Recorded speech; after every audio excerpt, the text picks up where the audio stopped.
चाहिन्न, समयको अभाव पनि छ। तर थोरै केही बुदाहरू जुन अक्सर तपाईँहरूले सुन्ने पनि गर्नुभएको छ, त्यसलाई मात्रै बुदागत रूपमा प्रवेश गर्न चाहन्छु।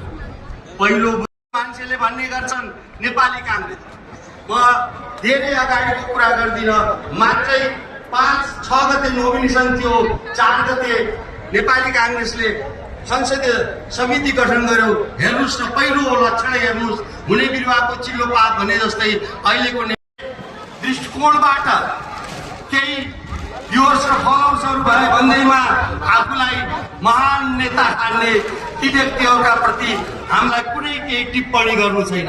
मात्रै हामीलाई के भन्न मन लाग्छ भने भोलिको सुन्दर भविष्यका आजको यस बृहत चुनावी सभाका सभा अध्यक्षज्यू, ड्यासमा बस्नुभएका नेपाली काङ्ग्रेसका केन्द्रीय नेतृत्वहरू, प्रदेशको